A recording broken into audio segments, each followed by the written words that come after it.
Bonjour à vous, c'est Florian Pecker, on est à la 17e journée des graines du bonheur. Aujourd'hui, on voit 7 graines pour apprivoiser ta peur.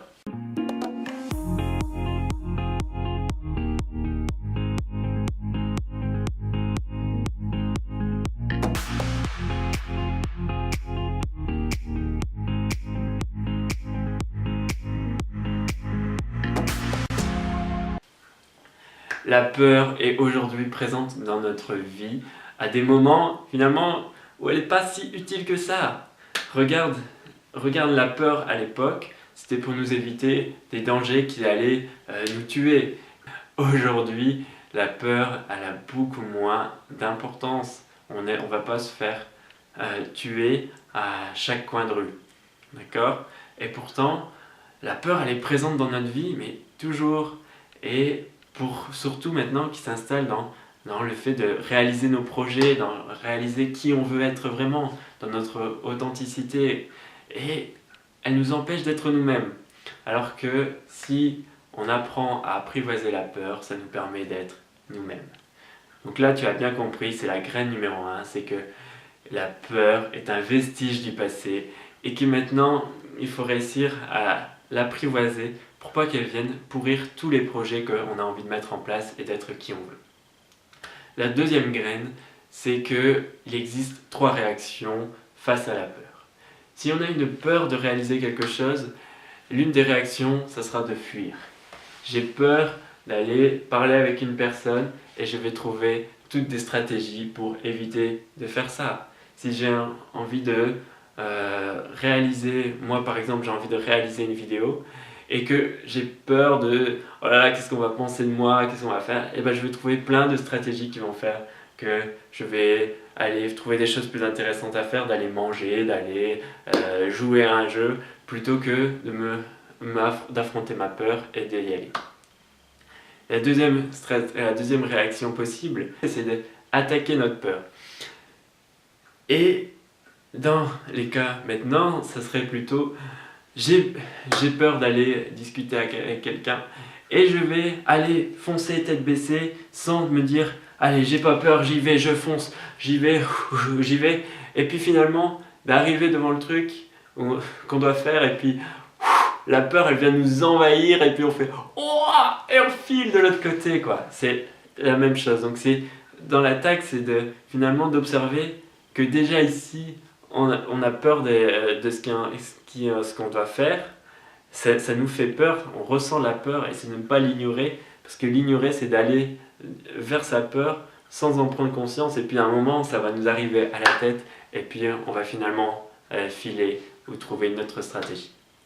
La troisième réaction, c'est d'être complètement inhibé. C'est quand on va aller vouloir parler à une personne et que on va commencer à plus savoir parler. C'est le lapin qui reste au milieu de la route alors qu'il y a la voiture qui lui fonce dessus. Tétanisé, il ne bouge plus. Et dans notre vie, ça nous arrive régulièrement finalement. On va faire quelque chose et on sent un peu coupé dans notre élan et tout notre corps peut se figer et pas pouvoir passer à l'action. On arrive à la troisième graine qui est le besoin de la peur. La peur répond au besoin de confiance.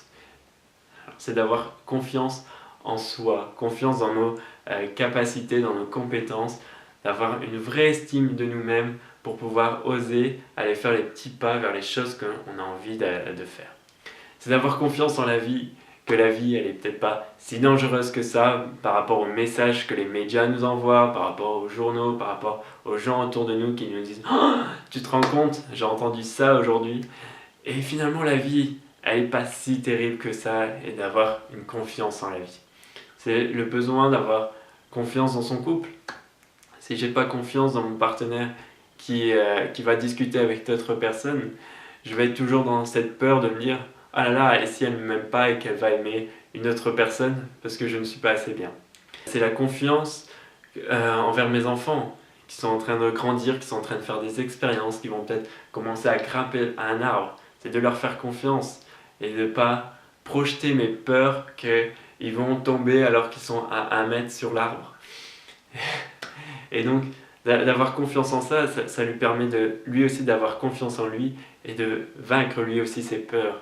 Donc la première chose, c'est euh, d'avoir confiance en soi pour pouvoir pas transmettre ses peurs aux autres. La quatrième graine, c'est ne jamais oublier que la peur est un signal par rapport au danger. Et ce signal, on a le choix soit de l'écouter, de l'amplifier, de dire « Ouh là là, le danger, il est énorme et je vais peut-être pas y aller ». Ou alors la possibilité de se dire « Ce signal-là, je l'ai entendu et j'en prends pleinement conscience et en même temps, je vais me dire « J'avance tout doucement vers ce signal, j'avance petit pas par petit pas et j'affronte mes peurs pour être qui je suis vraiment et qui j'ai envie d'être et me sentir libre. Si je suis pris dans mes peurs, je vais me sentir complètement coincé. » La cinquième graine, c'est de ne plus avoir peur de ses propres peurs. Le truc, c'est que on a un examen à passer et on va avoir peur de cet examen à passer ou de cet entretien à passer. Et rien que le fait d'avoir peur de cet entretien, on va commencer à finalement à manifester plein de peurs là maintenant en se disant oh là là, mais si je dis ça, si je me loupe, si je fais ça comme ça, oh là là, et la peur elle commence à venir nous envahir alors que l'examen il est là-bas. Et donc du coup, on commence à avoir peur de la peur de passer l'examen.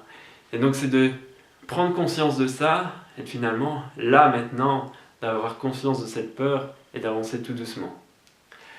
La sixième graine, c'est de bien identifier la peur. Si on reprend l'entretien, est-ce que j'ai peur de passer l'entretien parce que la personne en face va me juger? Ou est-ce que parce que la personne, quand je passe des entretiens, je suis toujours en train de bégayer, d'hésiter? Ou alors c'est parce que j'ai peur de ne pas avoir ce poste? Ou est-ce que j'ai peur que je me ridiculise? Quelle est la peur que vous avez derrière cette peur globale que vous avez? Plus vous identifiez pourquoi vous avez peur de faire une chose, et plus vous allez pouvoir avoir de la prise dessus. Si j'ai peur de l'entretien et que je ne sais pas pourquoi, je ne vais même pas oser commencer à faire des pas pour avancer vers cet entretien. Alors que si j'identifie que, en fait, ce sur quoi j'ai peur, c'est ne pas avoir le poste, alors je peux commencer à arriver du coup à ma sixième graine qui est de se focaliser sur les choses sur lesquelles vous avez du pouvoir. Je n'ai pas pouvoir que la personne me choisisse, mais pourtant j'ai le pouvoir d'aller à cet entretien et de faire la meilleure prestation possible, la meilleure prestation de qui je suis, de me montrer mes meilleures capacités. Ça, j'ai du pouvoir là-dessus et je peux agir et y aller avec une détermination. Par contre, si je me concentre sur le fait de est-ce que la personne va m'apprécier suffisamment ou je vais correspondre suffisamment au poste pour être embauché, alors j'ai aucune prise dessus. Et finalement, je vais me focaliser sur quelque chose sur lequel je n'ai pas de prise et je ne vais pas pouvoir agir. Donc focalisez-vous sur les choses sur lesquelles vous avez du pouvoir et vous allez pouvoir affronter vos peurs. Je suis super heureux de vous avoir fait cette vidéo sur la peur qui est un monstre en soi. Et je vous invite à partager les choses qui vous font peur dans les commentaires en dessous et de comment vous pouvez apprivoiser votre peur par rapport aux conseils que je vous ai donnés aujourd'hui. Donc partagez et identifiez un maximum vos peurs et partagez-les moi, je répondrai à vos commentaires et je vous souhaite une belle journée. Je vous dis à demain!